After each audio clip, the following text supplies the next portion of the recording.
కుటుంబం, నా జన సైనికులు, ఉత్సాహభరితమైనటువంటి యువత, అణు విస్ఫోటాన్ని కూడా బద్దలు కొట్టి ఎదురెళ్ళి నిలబడినటువంటి జన సైనికులు, ఝాన్సీ లక్ష్మీబాయి, రుద్రమదేవిని మించినటువంటి వీర మహిళలు, ఆ రోజు జెండా మోసి నన్ను మోసి ఇంతటి వాడిని చేసినటువంటి జనసేన నాయకులు, వీర మహిళలు, కార్యకర్తలు, జన సైనికులు ప్రతి ఒక్కరిని చూస్తే అద్భుతమైన ఆనందం ఉంది. ఈ కార్యక్రమానికి విచ్చేసిన ప్రతి ఒక్క సోదరులందరికీ కూడా నా శిరస్సు వంచి హృదయపూర్వక నమస్కారాలు, ధన్యవాదాలు తెలియజేస్తున్నాను. చాలా కాలంగా మనం మిస్ అవుతున్నాం. మన పెద్దల్ని కూటమిలో 3 పార్టీలు ఉండడం వల్ల కేవలం ఆంధ్రప్రదేశ్ రాష్ట్ర భవిష్యత్తు బాగుండాలని, ఆంధ్రప్రదేశ్లో ఉన్నటువంటి ఆంధ్రులందరూ ఆనందంగా అభివృద్ధి చెందాలని మన అధ్యక్షుడు ఉప ముఖ్యమంత్రి శ్రీ పవన్ కళ్యాణ్ గారు ఆనాడు పన్నిన ప్రణాళిక, ఆయన వేసిన వ్యూహం 3 పార్టీలు కలిసి త్రిశూల హస్త్రం అని మన పాదయాత్రలో పెట్టాం. అలాంటి త్రిశూల హస్త్రాన్ని ఈరోజు మన దేశంలో ప్రయోగించిన నాయకుడు మన పవన్ కళ్యాణ్ గారు. అనుభవం ఉన్నటువంటి నాయకుడు, విజన్ కలిగినటువంటి నాయకులు గౌరవ ముఖ్యమంత్రి నారా చంద్రబాబు నాయుడు గారు. ఎంతటి విస్ఫోటాన్నైనా ఎదిరించి దమ్ముండి నిలబడేటువంటి నాయకుడు, పేదవాడి కన్నీళ్లు తీర్చడానికి, పేదవాడి కన్నీళ్లు తొడవడానికి, పేదల్ని అభివృద్ధి చేయడానికి వచ్చిన నాయకుడు పవన్ కళ్యాణ్ గారు.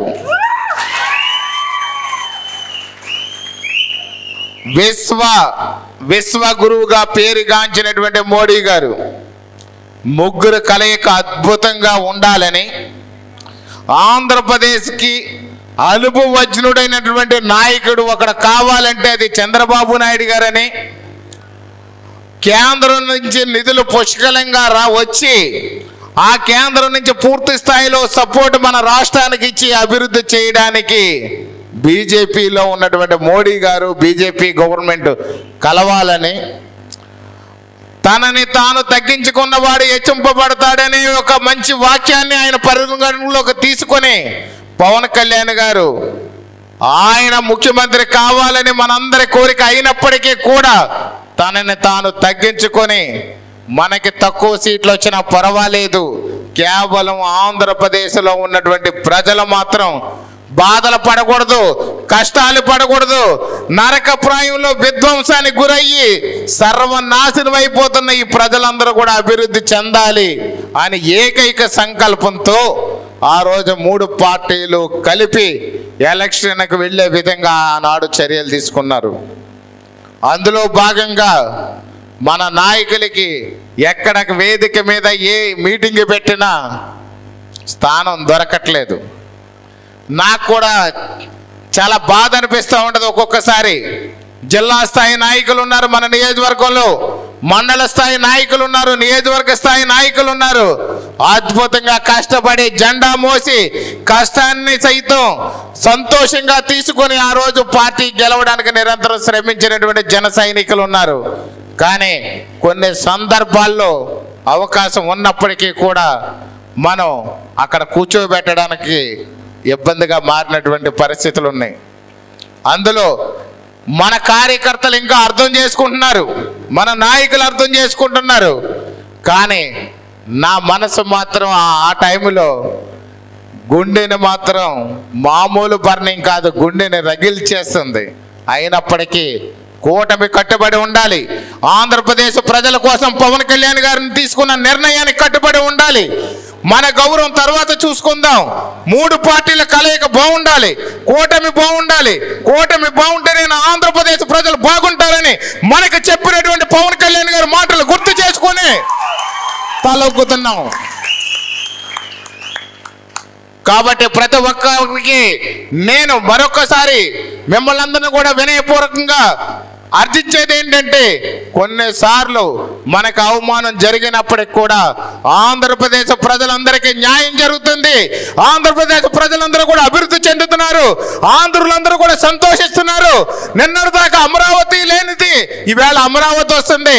నిన్నటిదాకా పోలవరం లేనిది పోలవరం వస్తుంది. ఇవన్నీ ఆలోచించండి. మనకు ఒక్క పోలవరం వస్తే జీవనాడి ఆంధ్రప్రదేశ్ సస్యశ్యామలం కాబోతుంది.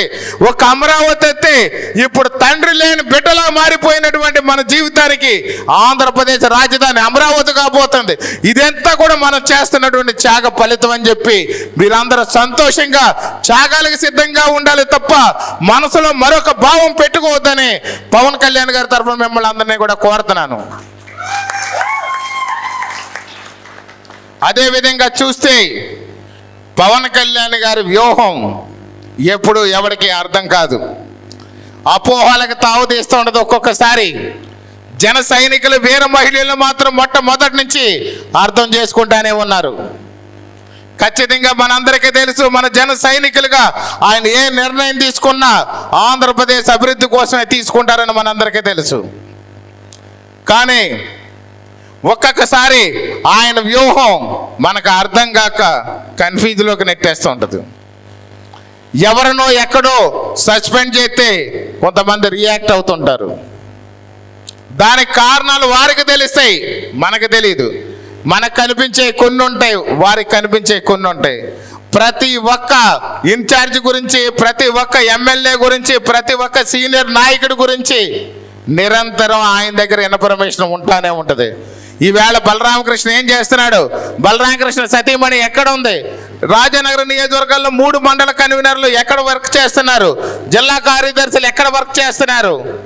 వీర మహిళలు ముఖ్యంగా ఫస్ట్ నుంచి పార్టీకి నిలబడినటువంటి నా యొక్క సోదరిమణులు ఎక్కడున్నారు, ఏం చేస్తున్నారని నిరంతరం కూడా వారి ఇన్ఫర్మేషన్ తీసుకుంటానే ఉంటారు. అందులో భాగంగానే కొన్ని క్రమశిక్షణ చర్యల్లో భాగంగా ఎక్కడైనా చర్యలు తీసుకున్నప్పుడు మన జన సైనికులకి కొంతమంది ఈ యొక్క మనకెవరైతే ఈ బులుగు పార్టీ వాళ్ళు ఉన్నారో మన బ్రెయిన్లోకి ఒక 2-3 పదాలు తోస్తూ ఉంటారు. ఏమంటారంటే, మీ వాడు పూర్తిగా అర్థం చేసుకోకుండా సస్పెండ్ చేస్తాడు, ఇది తప్పు నేరం అని చెప్తారు. తప్పు నేరం అని మా అధ్యక్షుడు భావించిన తర్వాత తీసుకునే నిర్ణయానికి ఏ నిర్ణయం అయినా సరే జన సైనికుల వీర మహిళలు తల దించుకొని ముందుకు వెళతామనే విషయం ఆ బులుగు పార్టీ వారికి తెలియదు అని చెప్పి ఈ సందర్భంగా మనం మాట్లాడుకోవాల్సినటువంటి విషయం. కాబట్టి సోదరులారా, మీ అందరికీ ఒకటే నా విన్నపం. మీరు చూశారు, రాజకీయాల్లోకి రాకముందు బ్రహ్మాండమైనటువంటి ఒక జీవితం నాకు ఉండేది. 52,000 మంది ఉద్యోగులు, నెలకి 110 కోట్ల వ్యాపారం, హ్యాపీగా సిబ్బంది, వారానికి 5 రోజులు పనిచేసేవాడిని. అది కూడా ఉదయం 2 గంటల, సాయంత్రం 2 గంటలే. ఆధ్యాత్మికంగా ఉండేవాడిని. ఆధ్యాత్మికంగా ఉండి పూజలు, హోమాలు, యజ్ఞాలు, అభిషేకాలు చేసుకొని ఆధ్యాత్మికంగా జీవించేవాడిని. మంచి వ్యవసాయం చేసేవాడిని. మంచి వ్యవసాయం కూడా మామూలు వ్యవసాయం కాదు నేను చేసిన వ్యవసాయం. వారంలో 2 రోజులు పూర్తిగా వ్యవసాయ పనులు మాత్రమే చేసేవాడిని. వ్యవసాయం చేసి బ్రహ్మాండమైన తోటలు పెంచాను, బ్రహ్మాండమైన పంటలు పండించాను. అలాగే చూస్తే వ్యాపారంలో ఉమ్మడి ఆంధ్రప్రదేశ్లో కూడా 2014లో బెస్ట్ అవార్డు తీసుకున్న వ్యక్తిని నేను. చాలామందికి నేను ఏం చేస్తానో తెలియదు. నాకు కష్టంలో ఉన్నవాడు తప్ప ఎవడో కనిపించడు. డబ్బున్న వాళ్ళతో ఫ్రెండ్షిప్, లేకపోతే అధికారం ఉన్న వాళ్ళతో ఫ్రెండ్షిప్, అధికారులతో ఫ్రెండ్షిప్తో చేయడం నా చిన్ననాటి నుంచి అలవాట్లేదు.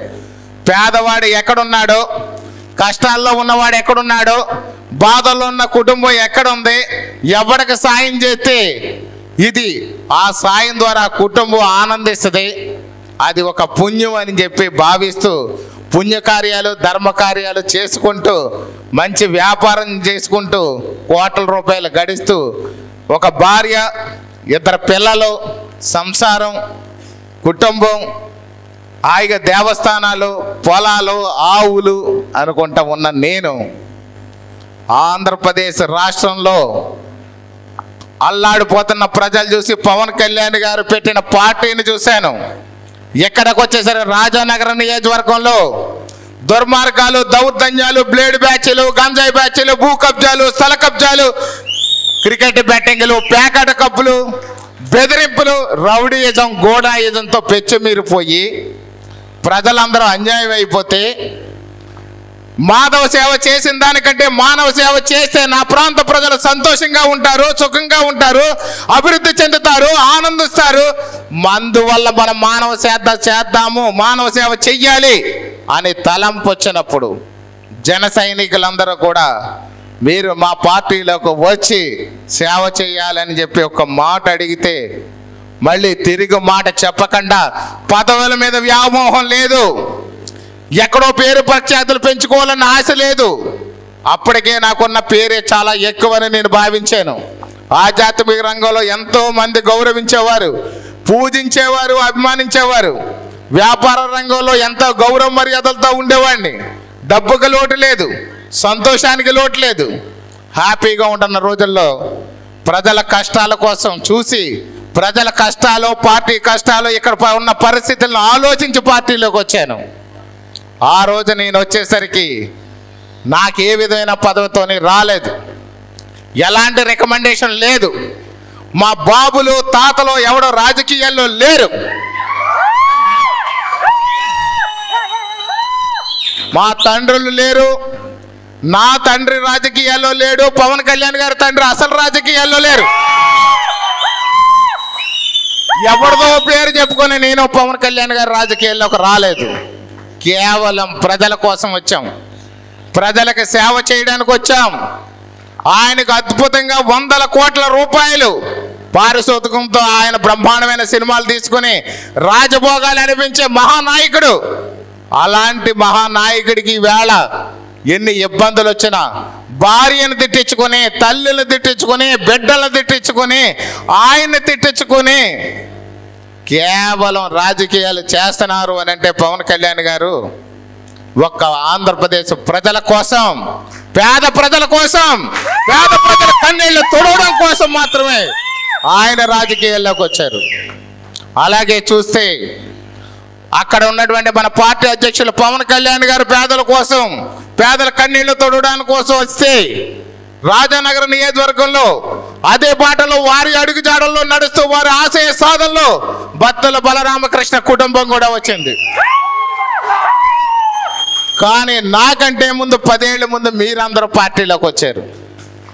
నాకు ఇక్కడ ఉన్నటువంటి ప్రతి ఒక్క జన సైనికుడు, వీర మహిళను కానీ చూస్తే మీ అందరికంటే కూడా జూనియర్ నేనే. ఎందుకంటే పార్టీ పెట్టిన నాటి నుండి పవన్ కళ్యాణ్ గారు అడుగు జాడల్లో నడుస్తున్నది మీరు, ఆయన జెండా మోసింది మీరు. ఏ రోజైనా కనీసం పెట్రోల్కు డబ్బులు ఉన్నాయా లేవా, లేకపోతే మన పెట్రోల్కి ఎవడైనా డబ్బులు ఇస్తాడా? పక్క పార్టీ వాళ్ళు బిర్యానీ ఇస్తున్నారు, మందు బాటిల్ ఇస్తున్నారు, బీర్ బాటిల్ ఇస్తున్నారు, పెట్రోల్ కొట్టిస్తున్నారు అన్న రోజుని కూడా నీ సొంత డబ్బులతో జెండా కొనుక్కుని, నీ సొంత డబ్బులతో దానికి ఒక చిన్న కర్ర కొనుక్కొని, ఆ కర్రను బైకుకి కట్టుకుని, నీ సొంత డబ్బులతో అమ్మ తిట్టినా, నాన్న తిట్టినా, చివరికి ఎన్ని ఇబ్బందులు పడ్డా కానీ 100 రూపాయలు సంపాదించుకొని ఇంటి దగ్గర అమ్మ వండిన అన్నం కడుపు నిండా తినేసి 100 రూపాయలతో పెట్రోల్ కొట్టించుకొని పవన్ కళ్యాణ్ గారు వస్తున్నారు మీటింగ్కి వెళ్ళాలి అంటే మీ సొంత డబ్బులతో రూపాయి పెట్టి వాటర్ ప్యాకెట్ కొనుక్కున్నారు తప్ప పక్కోడు సారా ప్యాకెట్ ఈనాడు తీసుకున్నటువంటి జన సైనికుడు లేడు, ఏనాడు ఆశించలేదు. అలాగే నేను పార్టీలోకి వచ్చిన నాటి నుంచి కూడా ఎప్పుడు ఎవ్వరూ ఎలాంటి ఆశలు పెట్టుకోలేదు. ఏ రోజు నాకేంటి, నేను పార్టీ కోసం కష్టపడుతున్నాను, నేను పార్టీ కోసం నిరంతరం పనిచేస్తున్నాను అని చెప్పి నాకేంటి అని అడిగిన వ్యక్తి లేడు. తీరా చూస్తే పక్క పార్టీలు వాళ్ళతో పోల్చుకుంటే మన పార్టీలో అందరూ పేదలమే. భవన నిర్మాణ కార్మికులు, వ్యవసాయ కూలీలు, చిన్న చిన్న పనులు చేసుకునేవాళ్ళు, చిరు ఉద్యోగులు చేసుకునేవాళ్ళు, సన్నకారు రైతులు, ఎవరి దగ్గర డబ్బులు ఉండవు, అయినప్పటికీ దేన్ని ఆశించకుండా పనిచేస్తున్నారు. చాలామంది యువకులు ఉన్నారు, వారు చేస్తున్న చిరుద్యోగాలు సైతం పవన్ కళ్యాణ్ గారి కోసం, రాజానగర్ నియోజకవర్గం గెలవడం కోసం, జనసేన పార్టీ గెలుపు కోసం ఉద్యోగాలు కూడా లాంగ్ లీవ్లు పెట్టిన వాళ్ళు ఉన్నారు. ఉద్యోగాలు మానేసి వాళ్ళు ఓనర్స్ కానీ ఇవ్వకపోతే లాంగ్ లీవులు జాబులు మానేసిన వాళ్ళు ఉన్నారు, పనులు మానేసిన వాళ్ళు ఉన్నారు. చివరికి ఎలక్షన్ టైంలో మామిడి, జీడి మామిడి, నిమ్మ, బత్తాయి తోటలు కొనుక్కుని వ్యాపారం చేసుకునే రైతులు కూడా ఆ తోటలను కూడా కొనుక్కోవడం మానేసి, మాకు సమయం సరిపోదేమో, పార్టీ కోసం పనిచేయలేమేమో, పార్టీ కోసం పనిచేయకపోతే మేము తీసుకొచ్చిన బలరామకృష్ణ గెలవరేమో, రేపు పవన్ కళ్యాణ్ గారు గెలవరేమో అని చెప్పి ఒక సందేహంతో వాళ్ళందరూ కూడా అన్నీ మానుకుని నన్ను గెలిపించారు, జనసేన పార్టీని గెలిపించారు, పవన్ కళ్యాణ్ గారిని గెలిపించారు. ఎందరో ఇంకా పేదరికంలోకి వెళ్ళిపోయినటువంటి నాయకులు 190 మంది ఉన్నారు. అలాగని చెప్పి ఎలక్షన్ అయిపోయిన తర్వాత ఏదో గత పార్టీలాగా మేము కొండలు తవ్వేస్తాం, చెరువులు తవ్వేస్తాం, భూ కబ్జాలు చేస్తాం, స్థల కబ్జాలు చేస్తాం, సెటిల్మెంట్లు చేస్తాం, ఏదో చేసేసుకుంటామని ఏ రోజు ఎవరో నా దగ్గర రాలేదు. అసలు దేనికి నేను సహకరించననే విషయం కూడా చాలామందికి తెలుసు. పక్కన ఉన్నటువంటి ఈ బులుగు పార్టీ వాళ్ళు ఎంతమంది ఎన్ని ఒత్తిడులు చేసినా ఆకలితో నిజాయితీగా అలా నిలబడ్డారో తప్ప ఈ రోజు కూడా ఎక్కడ ఎలాంటి అక్రమాలకు కానీ, ఎక్కడ ఎలాంటి సెటిల్మెంట్లకు కానీ, ఎలాంటి కబ్జాలకు కానీ పాల్పడకుండా నిజమైనటువంటి ప్రజా సేవకులు మన జన సైనికులు వీర మహిళలను ఈ సందర్భంగా తెలియజేస్తున్నాను. అలాగే చూస్తే మనం చాలామందికి చిన్న చిన్న పుల్లలు పెడతారు. కూటమి విడిపోవాల్సినటువంటి చాలా పెద్ద ప్రణాళిక వేసుకొని ఈ యొక్క బులుగు పార్టీ తిరుగుతుంది. మీ అందరికీ పుల్లలు పెడుతుంటారు, దయచేసి ఎవరో నమ్మొద్దు. గతంలో అష్టైశ్వర్యాలతో తూగినటువంటి నా కుటుంబం ఈరోజు చాలా పేదరికంలో ఉంది, అప్పులు పాలైపోయాం. కారు కూడా మా అల్లుడు కారు వాడుతున్నాను, నా కారే ఫైనాన్స్లో పట్టుకెళ్ళిపోయారు. ఇంకా మీ పరిస్థితి ఏంటో నాకు అర్థమవుతుంది. మనందరికీ మంచి రోజులు వస్తాయి. అలాగే కష్టం విషయానికి వస్తే మా కుటుంబం నిరంతరం ప్రజల్లోనే ఉంది. ఎందుకంటే ఎలక్షన్ ముందు మీ అందరికీ మేము మాట ఇచ్చాం, ఖచ్చితంగా జనసేన పార్టీకి చచ్చిపోయే వరకు బత్తుల బలరామకృష్ణ అనేవాడు మీకు తోడుగా ఉంటాడని.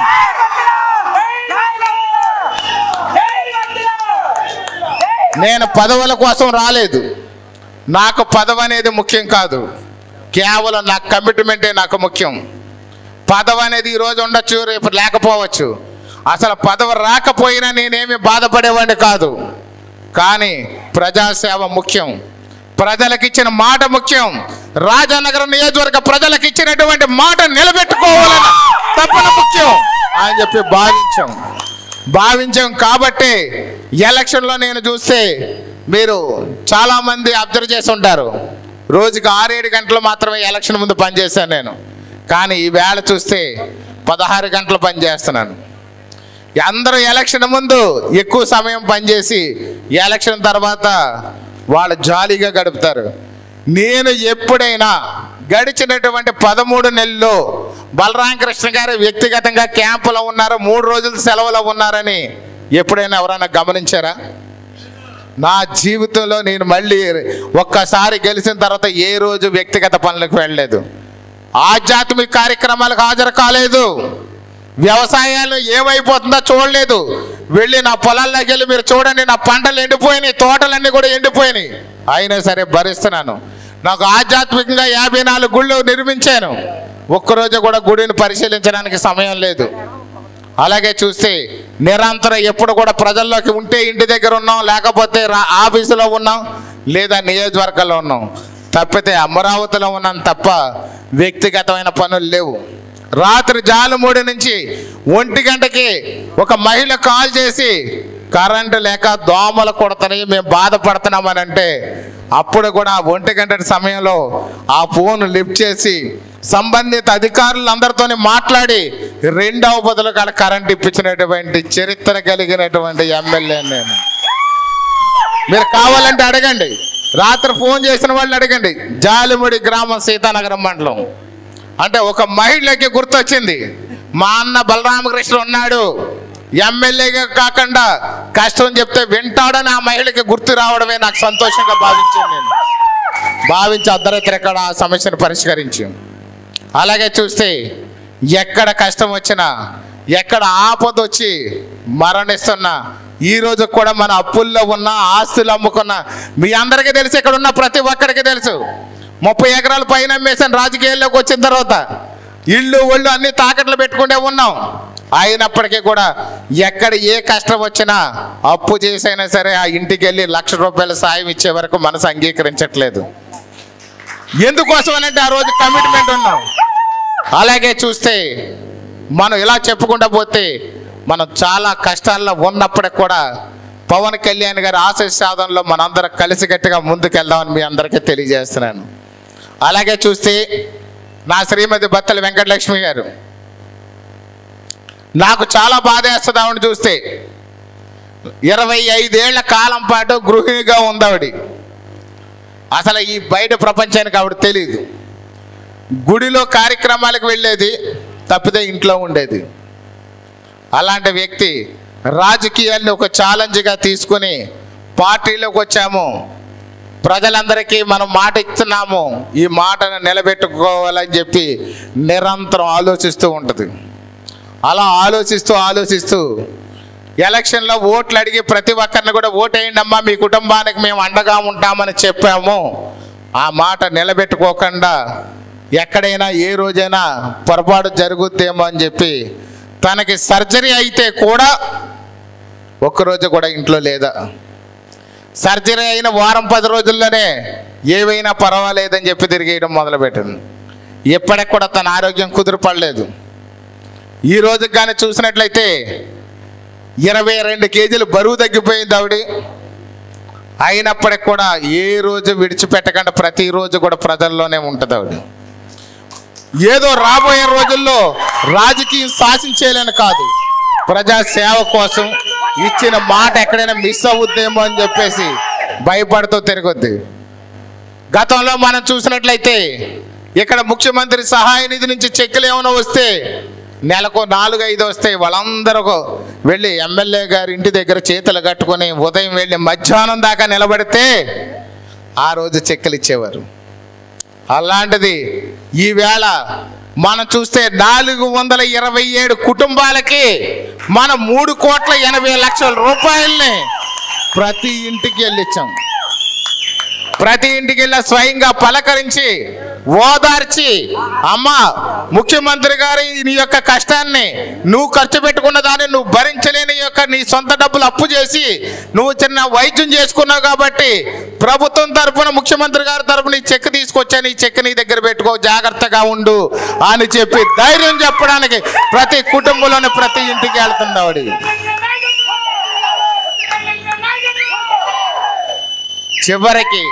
చివరికి ఆవిడికి మొదట మనవరాలు అని అంటే మనవరాలు అని అంటారు సంస్కృతంలో. అంటే మనకు దొరికినటువంటి వరాలు, సొంత కూతుర్ని ఎవరు అనుకోరు, కానీ మనవరాలు అనేసరికి మనకు పుట్టినటువంటి మన ఇంటికి వచ్చినటువంటి వరాలు. ఆ మనవరాలు విషయంలో కూడా ఆవిడ ఏ రోజు కూర్చోలేదు. పొద్దునెళ్ళి మనవరాలని, ఆ కూతుర్ని హాస్పిటల్లో ఉన్నదాన్ని చూసుకోవడం, మళ్ళీ తిరిగి వెళ్ళి ప్రజల్లోకి వెళ్ళిపోవడం. ఆవిడ అనిపిస్తుంది, ఆవిడకి నిజంగా ఇప్పుడు మాట్లాడుతున్నప్పుడు కూడా నాకు అనిపించింది, ఈవిడికి ఇంత అనుభవం ఎలా వచ్చింది, ఇది మాటలు ఎలా వచ్చినాయి అని చెప్పి ఆవిడ మాట్లాడుతాను. నిజంగా యథార్థమైన విషయం ఏంటంటే ఆవిడ ఏం మాట్లాడుతా కూడా నాకు తెలియదు, మేము అసలు దాని గురించి మాట్లాడుకోము. కానీ అంత బ్రహ్మాండంగా మాట్లాడిన తర్వాత నేను పక్కనున్న డిఎస్పీ గారికి చెప్పాను, సార్ ఇంకా నేను దిగి వెళ్ళిపోతాను, ఇంకా ఆవిడ నాయకురాలు మనకు వచ్చింది, జనసేనకి ఇంకా లోటు లేదు ఇక్కడ రాజానగరానికి. నాకంటే కూడా రాబోయే రోజుల్లో జనసేన పార్టీకి, జన సైనికులకి కూడా మంచి రథసారథి దొరికింది. నా అవసరం లేదు సార్, నేను వెళ్ళి వ్యవసాయం వ్యాపారం చేసుకోవచ్చు ఇంకా అని చెప్పి పక్కన డిఎస్పీ గారు చెప్తున్నాను నేను. ఎందుకంటే అంత పట్టుదల ఉన్నటువంటి వ్యక్తి ఆవిడ. అలాగే మనం చూసుకున్నట్లయితే మన పార్టీ కొంచెం ఈ మధ్య మన కొంతమంది కార్యకర్తల కమ్యూనికేషన్ గ్యాప్ వస్తుంది. అంటే మేము పరిగెడుతున్న పరుగులు ఉరుకులు ఈ మెరుపులతో వేగంగా పరిగెట్టి ఏదో పాండవుల్లో ఆఖరును పుట్టినటువంటి నకుల సహాదేవులు చినుకు మధ్యలో ఆయన గుర్రపు స్వారీ చేసేవారట. అంతలా పరిగెడుతూ అసలు ఒక్కొక్కసారి ఊపిరి పీల్చుకుంటున్నామా లేదా అనే విషయాన్ని కూడా గమనించకుండా ఉన్నంత బిజీ యొక్క ప్రజల కోసం పనిచేస్తున్నాం బిజీ లైఫ్లో. ఎలక్షన్ ముందు ఫోటో నుంచి ఇప్పుడు ఈ ఫోటో చూడండి. నా వరకు నేను మొన్న చెక్ చేసుకుంటే నేనే 9 కేజీలు తగ్గిపోయాను. నేను ఆవిడ ఇంకా సర్జరీ చేసుకుని తిండి లేక తగ్గిపోయింది. నేను ఎందుకు తగ్గిపోతాను నాకు అర్థం కావట్లేదు. అప్పుడు అనిపించింది ఆరోగ్యం వెళుతుంది అయితేనే అని చెప్పి. కేవలం ప్రజల కోసం చేస్తున్నాం, జన సైనికుల కోసం చేస్తున్నాం, రాజానగర నియోజకవర్గ ప్రజల అభివృద్ధి కోసం చేస్తున్నాం. అలాగే మన వేదిక మీద ఉన్న పెద్దలందరూ ఇందాక మాట్లాడారు. చరిత్రలో నిలిచిపోయేది రాజానగరం 2024-29 రాసి పెట్టుకోండి. అభివృద్ధికి ల్యాండ్ మార్క్. గడిచిన 75 సంవత్సరాల్లో జరగలేదు, రాబోయే 25 ఏళ్లలో కూడా జరగదు.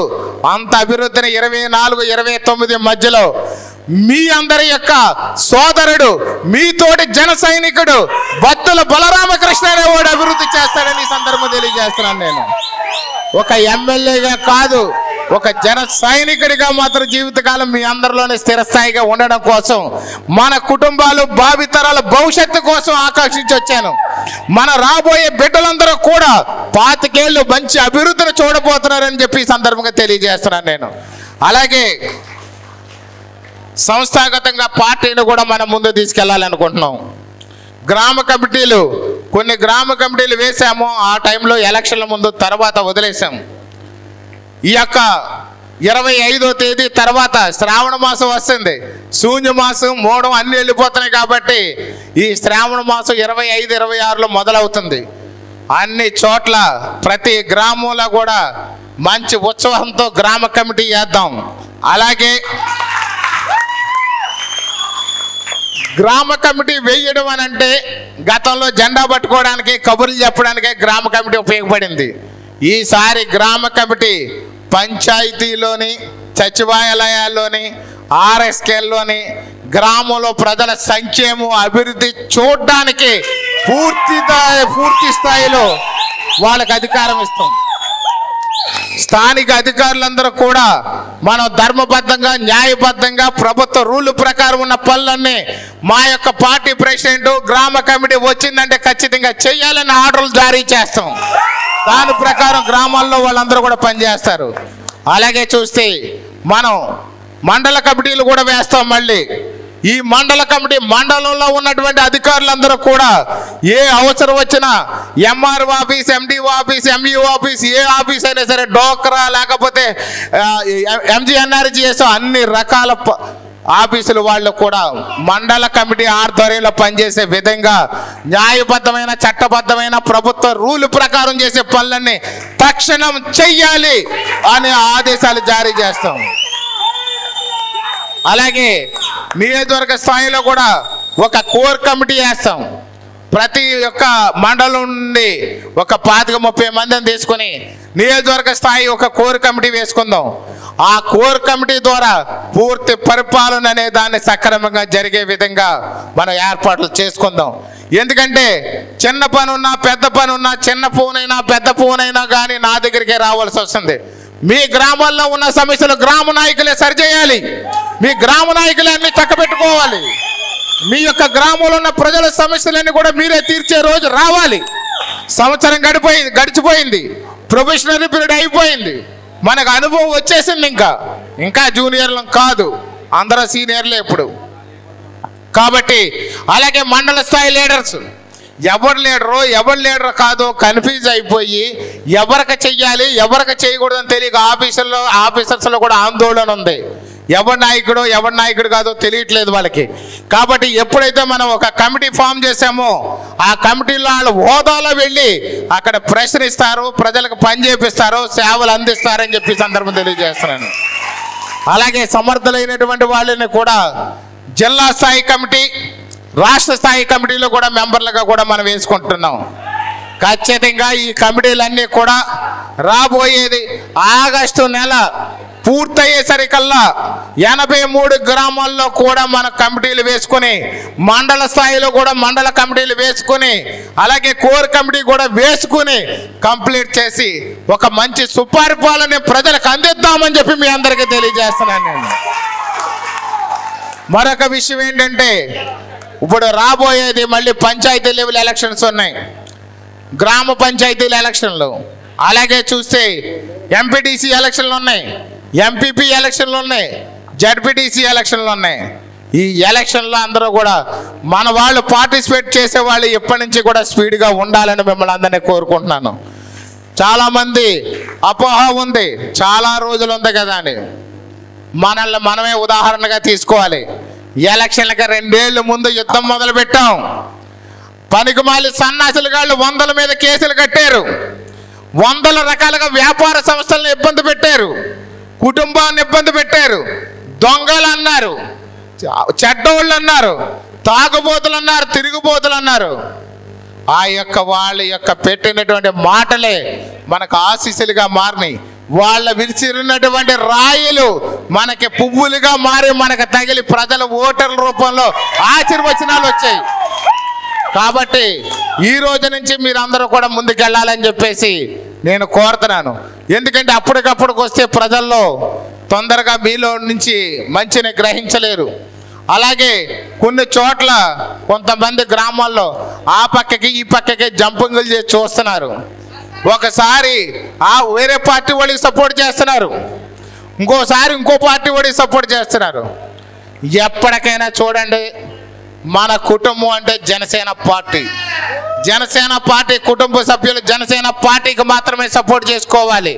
కూటములు అన్ని పార్టీలకి మనం సపోర్ట్ చేయొచ్చు, కానీ జన సైనికుడు అనేవాడు మాత్రం జనసేన పార్టీకి సపోర్ట్ చేసుకోవాలి తప్ప వేరే పార్టీ కాదు అని చెప్పి మీ అందరికీ తెలియజేస్తున్నాను. ఎందుకంటే మిమ్మల్ని బలహీనపరిచి రేపొద్దున పంచాయతీల్లో సర్పంచ్గా వాళ్ళు గెలవాలని ఇప్పటి నుంచి పన్నాగంతో ఉన్నారు చాలామంది. రేపు ఎంపీటీసీ ఎలక్షన్లో ఎప్పటి నుంచి మిమ్మల్ని విభజించి పాలించి బ్రిటిష్ పరిపాలనలాగా చేసి మిమ్మల్ని విభజించి ఆళ్ళ గెలవడం కోసం ఎత్తులతో ఉన్నారు. గమనించండి, దయచేసి అందరూ కూడా గమనించుకోండి. ఒక అడుగు తగ్గినా పర్వాలేదు, కానీ మనం గెలవాలి, మనమే గెలవాలి. మనం గెలుస్తున్నాం. మీకు ఎలాంటి దమ్ము సపోర్టు కావాలంటే అవసరమైతే ఉన్న ఆస్తి కూడా, మా పిల్లల ఆస్తి కూడా అమ్మేస్తాను, కానీ మిమ్మల్ని గెలిపిస్తాను. నేను నా ఆస్తి అమ్మేశాను, నా బిడ్డల ఆస్తి అయినా అమ్మేస్తాను, కానీ నా బిడ్డల నోటి దగ్గరైనా కొడతారు, కానీ మిమ్మల్ని మాత్రం గెలిపిస్తానని చెప్పి సందర్భంగా తెలియజేస్తున్నాను నేను.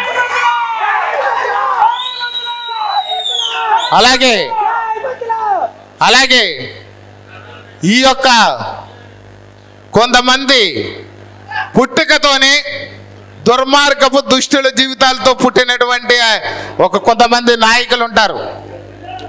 వాళ్ళ దరిద్రులు ఏదేదో మాట్లాడతారు. దయచేసి ఎవరు పట్టించుకోక్కర్లేదు. ఎందుకంటే మా ఊర్లో బొమ్మల లంకన్ అని ఒకడు ఉండేవాడు నా చిన్నప్పుడు. అతను మానసిక వికలాంగుడు. అతను 200 ఎకరాలు ఉన్నటువంటి ఒక రైతుని కూడా నీ బతికేమన్నది నువ్వు పోరా అంటుండేవాడు. వీడు బతికేం పోందరా అంటుండేవాడు. 2 బాబుడిగా కొలిచే రోజుల్లో ఈ వ్యక్తి మతి స్థిమ్మతం లేక ఆడికేం లేదు పోరా అడిగి అంటుండేవాడు. ఇలాగ మాట్లాడే ఈ దద్దమ్మ గాడి గురించి మనం ఎందుకు సమయం వేస్ట్ చేసుకోవడం? మనకు అద్భుతమైనటువంటిది ఉంది. వాడికి ఎవరో చెప్పారు, ఏదో కాళ్ళతో తన్నారు, ఏళ్ళతో తన్నారు అని చెప్పి. ఆడవాళ్ళు వాడిపోయిన పూలతో కూడా విసిరితే కూడా పోయే మనిషి కోసం మనం ఎందుకు మాట్లాడతాం? మన వీర మహిళలు పువ్వులు పెట్టుకుంటారు ఫంక్షన్కి వెళ్ళేటప్పుడు, చాలా అందంగా పెడతారు వాళ్ళు. కానీ ఇంటికి వచ్చిన తర్వాత అదంతా నలిగిపోయి అంటే తక్కువ తీసి దూరంగా విసిరేస్తారు పెంట మీద. అలా విసిరేసినటువంటి రాజానగరం నియోజకవర్గంలో ఒక నాయకుడి గురించి మనం మాట్లాడుకోవడం అనవసరం. ఇందాక డిఎస్పీ గారు చెప్పారు, ఆయన ఆ డిఎస్పీ గారికి చెప్పడం కూడా చిన్న పొరపాటులోనే ఆయన గుర్తులేదో తెలియదు, కానీ ఆయన అబద్ధం చెప్పారని భావిస్తున్నాను సరదాగా చూస్తే. ఆ వేళ మంచినీళ్ళ కోసం ధర్నా చేస్తే 33 మంది మీద కేసు పెట్టారు. ఆయన మర్చిపోలేదు ఎవరు, 33 మంది మీద కేసు పెట్టారు. అలాగే ఒకటి బోలా రాంబాబు అని చెప్పి కోటికేశ్వరంలో ఒక దళితుడు చనిపోతే దళితుడు తరపున పోరాడాం మనం.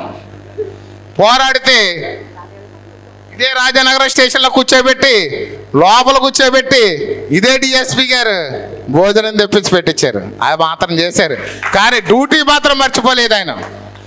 ఆనాడు ఆయనకు ఉన్నటువంటి డ్యూటీ నిబద్ధతతో చేస్తూ 33 మంది మీద కేసు పెట్టారు. అందులో చాలామంది ఉన్నారు. అందులో బత్తల వెంకటలక్ష్మి గారు కూడా ఉన్నారు. ఆ 33 మందిని అక్కడ కోరుకొండలో కేసు కడితే ఇక్కడ రాజానగరంలో 1500 మంది ఆ రోజు జన సైనికులు, వీర మహిళలు సీతానగరం నుంచి కూడా వచ్చి కూడా ధర్నా చేశారు.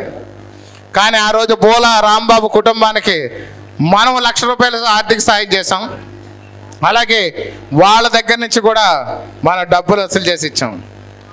కానీ మన ప్రభుత్వం దగ్గరకు వచ్చేసరికి పొరపాటున ఒక వీధిలో ఒక వాటర్ నీళ్లు సరిగా రాక ఈ యొక్క RWS వాళ్ళు చిన్న గొయ్యి తీశారు, పంచాయతీ సిబ్బంది. అందులోకి ఆ గోతులోకి డ్రైనేజ్ వాటర్ వచ్చింది. ప్రమాదవశాత్తు చిన్న బాలుడు అక్కడికి వెళ్ళి బహిర్భూమికానికి వెళ్ళి పాపం అక్కడికి వెళ్ళి చూసుకోకుండా గమనించక అతను బహిర్భూమికి వెళ్ళి అది కడుక్కుందామని చెప్పి నీటిలో చెయ్యి పెట్టబోతే కాలు జారి అందులో పడిపోయాడు. దురదృష్టవశాత్తు చనిపోయాడు. ఆ చనిపోతే ఆ విషయం తెలిస్తే స్థానిక నాయకుల ద్వారా ఆ గ్రామానికి వెళ్ళి మళ్ళీ ఆ గ్రామంలో ఉన్నటువంటి ప్రజలందరూ అక్కడ ఉన్నారు. బాగా బడుగు బలహీన వర్గాల వాళ్ళు, చాలా పేదరికంతో ఉన్నారు. ఏం చేయాలో తెలియదు. అక్కడ నుంచున్న పడంగా ఖర్చు కూడా డబ్బులు లేవు. వాళ్ళ బుడగలో పూసలు అమ్ముకొని జీవించే కుటుంబాలు 800 కుటుంబాలు ఉంటాయి. తక్షణం అక్కడ కూర్చొని నేను అమరావతి వెళ్ళాను. అమరావతి నుంచి అర్జెంటుగా వస్తే పేపర్ మిల్ ఏదో యూనియన్ మీటింగ్ ఉందంటే రాజమండ్రి మన కలెక్టర్ ఆఫీసులో మీటింగ్ జరుగుతుంది. కలెక్టర్ గారు మంత్రి గారు ఉన్నారు. మన కలెక్టర్ గారు పర్మిషన్ తీసుకుని అక్కడికి వెళ్ళాను. అక్కడ ఎవడో అందుబాటులో ఉన్నవాడు ₹1,00,000 అప్పు కావాలి తర్వాత ఇస్తానంటే పాపం ₹1,00,000 తెప్పించి ఆ కుటుంబాన్ని ఆదుకున్నాం మనం. ఆ ఒక్క ఆదుకోవడమే కాదు, మనం ఇమ్మీడియట్గా కలెక్టర్ గారు దృష్టిలో పెడితే కలెక్టర్ గారు నేను ముఖ్యమంత్రి వారి కార్యాలయంతో మాట్లాడి ₹5,00,000 నష్టపరిహారం ఒక ఇంటి స్థలం మనం ఇప్పించాం ఆ ఇంటికి. ఇప్పుడు ఆ రోజున పోరాటాలు చేసి బోలా రాంబాబు కుటుంబాన్ని ఆదుకుంటే ఈరోజు కష్టపడి కుటుంబాన్ని ఆదుకుంటున్నాం మనం. మన చరిత్ర, మన రాజకీయం, మనం చేస్తున్నటువంటి ఈ యొక్క ప్రజాసేవ కేవలం ప్రజల కొరకు, పేదవాడి కంటి తుడుపు కోసం, పేదవాడి కన్నీళ్లు పెట్టకుండా ఉండడం కోసం, పేదవాడిని అభివృద్ధి చేయడం కోసం. దయచేసి అందరూ ఆలోచించండి. కొన్నిసార్లు నాకు కొంచెం కోపం ఎక్కువ, అలాగే పెద్ద మనసు కూడా. చాలామంది కుర్రోళ్ళని మన జన సైనికులు అవనివ్వండి, రాజుగారు నా శరీరంలో ఒక గుండె లాంటోడు వేగిచెట్టు రాజుగారు. ఆయన్ని కూడా ఒక్కోసారి కేకలేసి మాట్లాడుకో అని అంటాం. కానీ అది ప్రేమపూర్వకంగా నా మనిషి, నా శరీరంలో నాకున్నటువంటి 5 అంగాల్లో ఒక అంగం లాంటి వాడు అని చెప్పి భావించి నా తమ్ముడు లాంటివాడు లేకపోతే నా బిడ్డ లాంటివాడు అని చెప్పి అంటాను తప్ప అతని మీద శత్రువు అని కాదు. అతను లేకుండా 5 నిమిషాలు ఉండలేను. లేకపోతే ఒక దొరను తిడతాను. రోజు ఉంటాడు మా దొరబాబు గారు అంటాను, రోజు పక్కనే పొరపాటే పోరా బయటికి అని అంటాం. కానీ అది శత్రుత్వం కాదు. వాళ్ళకి నా మనసు తెలుసు. బయటోడు పొల్లలు పెట్టాలని చూస్తారు. లేకపోతే ఇంకో రోజు కిమిడి శ్రీరామ్ గారిని అంటాను, ఓ రోజు ముక్కా రాంబాబుని అంటాను. ఎదురుకుండా వస్తాడు ముక్కా రాంబాబు గారు. పార్టీ కోసం అమ్మాయి రాలేదనుకుంటాను, మా ఇంట్లో సొంత బిడ్డలాగా ఉండి మాతో పాటు మా ఆవిడతో పాటు తిరిగింది. ఎంత అలా తిరిగిందంటే వాళ్ళ పిల్లలు కూడా స్కూల్ నుంచి వచ్చి మా అమ్మ రాలేదు ఆకలేస్తుంది ఎలాగని వాళ్ళు ఎదురు చూస్తున్నప్పుడు కూడా ముక్కా రాంబాబు భార్య తిరిగింది. అలాంటి పిల్ల కూడా, అలాంటి రాంబాబు కూడా కష్టపడ్డాడు, చాలా కష్టపడ్డాడు పార్టీకి. అతని సొంత కారు కూడా అతని సొంతంగా స్టిక్కర్లు వేయించేసుకుని ఆ కారు వేసుకుని తిరిగేవాడు ఊర్లంట ప్రచారం కోసం. డబ్బు లేకపోవచ్చు, ఆస్తి లేకపోవచ్చు, అక్రమంగా సంపాదించినటువంటి అవకాశాలు తీసుకోకపోవచ్చు, చేస్తున్న ఉద్యోగం కూడా మానేశాడు. మొన్న ఈ మధ్య వచ్చాడు అబ్బాయి కూడా నా దగ్గరికి, ఇంట్లో గడవట్లేదని మెసేజ్ పెట్టాడు. ఇంట్లో గడవట్లేదండి, ఉద్యోగం జాయిన్ అవుతాను, మా భార్య కూడా ఇబ్బంది పడుతుంది ఇంట్లోనే అని. అంటే మంచి రోజులు వస్తాయి రాంబాబు గారు, కంగారు పడకండి. సరే ఉద్యోగం చేయడం నేను కూడా ఏదో ఒకటి చేసుకోవాలనుకుంటున్నాను, మీరు కూడా చేసుకోండి, రాబోయే రోజుల్లో పార్టీ మీకు అండగా ఉంటుందని కూడా చెప్పడం జరిగింది. ఇలాంటి పేదరికాలు చాలామందికి ఉన్నాయి, కానీ ఒకసారి వాళ్ళు తిడతాను, కానీ వాళ్ళ గుండెల్లో పెట్టుకుంటాను. నా శరీరంలో బ్లడ్ లేకపోతే నేనేమైపోతానో అలాగే ఈ జన సైనికులు లేకపోతే కూడా నేను అంతే నిర్వీర్యం అయిపోతానండి.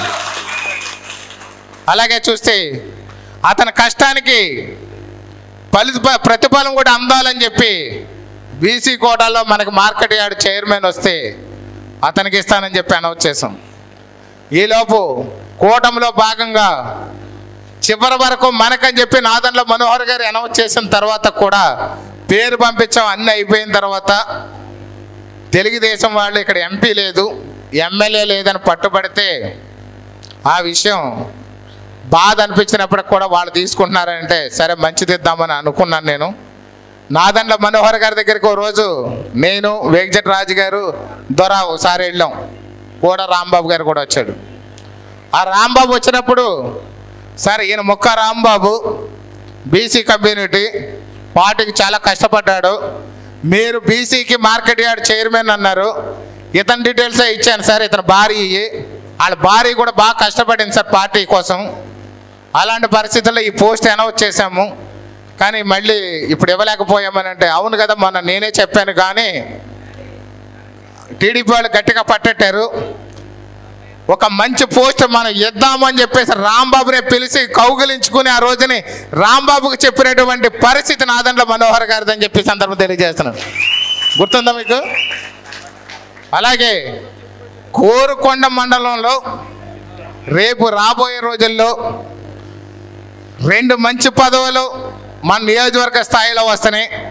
ఆ రాంబాబుకి కానీ రాంబాబు భార్యకి కానీ ఖచ్చితంగా ఆ బీసీ కోడల పదవి వాళ్ళకి అలంకరించని ఉంది అని చెప్పి ఈరోజు సభాముఖంగా తెలియజేస్తున్నాను. నేను మార్కెట్ యార్డ్ వైస్ చైర్మన్ కావచ్చు, లేదా ఆత్మ కమిటీ చైర్మన్ కావచ్చు, మొక్క రాంబాబు ఇంటికాడ 2 బోర్డుల్లో ఒక బోర్డు ఖచ్చితంగా ఉంటుందని ఈరోజు మీ అందరి ముందు ఆత్మీయ సభలో అనౌన్స్ చేస్తున్నాను నేను. అలాగే చాలామంది ఉన్నారు, ఒక్కరి గురించి కాదు, పార్టీ కోసం చాలామంది అరిగిపోయారు. నా ఎదురుకుండా ఉన్నట్టు పద్మ గారు ఉన్నారు, నిజానికి ఆవిడ ఎప్పుడు ఇంట్లో నుంచి బయటికి రారు, ఆవిడంతా సంసార జీవితం, పిల్లలు. కానీ ఎలక్షన్లో ఆవిడ క్యాంపెయినింగ్ నా సర్వే టీం చెప్తుంటే చాలా బాధ వేసేది. ఆవిడ ఒక్కతే ఆ ఊర్లో ఉన్నటువంటి జన సైనికులు వచ్చినా రాకపోయినా ఆ యొక్క పాంప్లెట్ మ్యాండేట్ పెట్టుకొని ఈ యొక్క గుర్తుకు ఓటేయండి, బలరామ కృష్ణ గారు బాగా పనిచేసి పెడతారని చెప్పి ఆ మహాతల్లి చెప్పడం జరిగింది. ఇలాంటి వాళ్ళు చాలామంది పనిచేశారు. ఆ యొక్క శివరాము గారు గురించి చెప్పడానికి నా దగ్గర పెద్ద స్టోరీ ఏం లేదు, కానీ ఆయన స్టోరీ అందరికీ తెలిసిద్దే. శివరాము గారు చిన్న కూతురు ఉంది, అది మా లీడర్. అది ఎవడైతే ఎలక్షన్ అయిపోయిన తర్వాత రాష్ట్రం అంతా తిరిగి ఒకరిని వేసేద్దామని చెప్పి రాజానగరం నియోజకవర్గంలో తిరిగారో అలాంటి వ్యక్తిని ఎదుర్కొన్నటువంటి ఏకైక లీడరు శివరాము గారు చిన్నమ్మాయి. దాని వీడియోలు చూస్తే అది బుడ్డది అంతా కలిసి 6 years కూడా ఉండవు. అంటే నేననేది ఏదో ఎగ్జాంపుల్ చెప్పానని కాదు, చాలామంది చాలా కష్టాలు పడ్డారు, కేసులు భరించాం, గొడవలు భరించాం. నా దగ్గర నుంచి మొదలుపెట్టి చివరి కార్యకర్త దాకా ఆ రోజు అన్ని క్షోభలే మనకి. తల్లిదండ్రులు పెన్షన్ తీసేస్తాం, ఇళ్ల స్థలాలు తీసేస్తాం, లేకపోతే పథకాలు కట్ చేసేస్తాం. ఇన్ని రకాలుగా ఇబ్బంది పెట్టినా నా వెంట నడిచారు, జనసేన పార్టీ వెంట నడిచారు, జనసేన పవన్ కళ్యాణ్ గారి వెంట నడిచారు. మీరు రాబోయే రోజుల్లో బ్రహ్మాండమైన కార్యక్రమాలు చేయబోతున్నాం. ఇది ఒక ట్రైనింగ్ ఇన్స్టిట్యూట్ లాంటిది. నేను ఆ రోజే చెప్పాను, సీటు నాకు కాదు, ఎమ్మెల్యే నేను అవ్వాలన్న కోరిక లేదు. కోరిక, ఈ యొక్క సంకల్పం, రాజకీయంలో రాజాని ఓడించాలన్న సంకల్పం నా భార్య బత్తల వెంకటలక్ష్మిది. కానీ టికెట్ సమయం వచ్చేసరికి ఈసారికి బత్తల బలరామకృష్ణ అనేవాడు నిలబడితేనే కార్యకర్తలకంతా కూడా మంచి శిక్షణ వస్తుంది. అందరూ లీడర్లుగా మారుతారు. లీడర్లుగా మారి ప్రతి గ్రామంలోని ఒక సర్పంచ్ ఉంటాడు, ఒక ఎంపీటీసీ ఉంటాడు, మండలంలో ఒక ఎంపీపీ ఉంటాడు, జడ్పీటీసీ ఉంటాడు. పార్టీ బలోపేతం అవుతుంది. ట్రాక్ మీదకి ఎక్కాలనంటే మనకు తప్పదు అని చెప్పేసి మన నాయకుడు చెప్పిన మాటలు శిరోధార్యంగా తీసుకొని ఆయన గౌరవ ముఖ్యమంత్రి నారా చంద్రబాబు నాయుడు గారి నాయకత్వంలో వర్క్ చేస్తుంటే ఈవేళ నేను బత్తల వెంకటలక్ష్మి గారు ఆశయ సాధనలో కూడా నేను కలిపి వర్క్ చేస్తున్నానని చెప్పి సందర్భం తెలియజేస్తున్నాను. నేను నాకు పదవుల మీద ఆకాంక్ష లేదు. సన్యాసం తీసుకుందాము, ఆధ్యాత్మిక సన్యాసం, కొంతమంది పోరంబోకులు చెప్పే సన్యాసం కాదండోయ్. ఆధ్యాత్మిక సన్యాసం తీసుకుని దైవ సేవ చేద్దాం అనుకున్నాను. నేను నా భార్య సంకల్పం, పట్టుదల కోసం రాజకీయాల్లోకి వచ్చాను. ఎప్పటికీ ఒక్కటే చివరి మాట ఒకటే చెప్తున్నాను మీ అందరికీ. మన ప్రభుత్వం గురించి చాలా మీటింగుల్లో మాట్లాడుకున్నాం. ఇది మన కుటుంబ మీటింగ్ కాబట్టి చివరికి ఒకటే చెప్తున్నాను మీకు. ఈ యొక్క పులివెందుల శాసనసభ్యులకి తెలుగు రాదు, ఇంగ్లీషు రాదు. ఆడు బాతులు బలరామకృష్ణ అంటాడు. ఏమన్నాడో అర్థం కాదు. తెలుగులో చదువుతాడో తెలియదు, ఇంగ్లీష్లో చదువుతాడో తెలియదు. ఆ చదువు రాని దద్దమ్మ అదేదో పబ్జి గేమ్లు ఆడుకునేవాడు. మన దౌర్భాగ్యం ఏంటంటే మన రాష్ట్రానికి అనుకోకుండా అప్పట్లో ఆయన ముఖ్యమంత్రి అయ్యాడు. అలాంటోడు మళ్ళీ ఈ రాష్ట్రానికి రాకుండా, ఈ రాష్ట్రంలో కనీసం శాసనసభ కూడా గెలవకుండా పవన్ కళ్యాణ్ గారు చూసుకుంటారు. ఎప్పటికీ ఆ జగన్మోహన్ రెడ్డి అనేవాడు మరోసారి శాసనసభ్యుడు కాదు. రాజానగరం నియోజకవర్గంలో ఈ దండుపాణ్యం బ్యాచ్ ఉంది కదా, గత వైసీపీ పాలనలో పరిపాలించిన దండుపాణ్యం బ్యాచ్ని 15 ఏళ్ల కాలం పాటు బత్తల బలరామకృష్ణ రాజకీయాల్లో తిరగనివ్వడు. వైసీపీ ఆంధ్రప్రదేశ్ రాష్ట్రంలో రాసి పెట్టుకోండి, రాబోయే 15 ఏళ్ళలో ఒక్కసారి కూడా గెలవనివ్వని చెప్పి సందర్భంగా తెలియజేసుకుంటూ సెలవు తీసుకున్నాను. జై జనసేన, జై జనసేన, జై జనసేన. Thank you.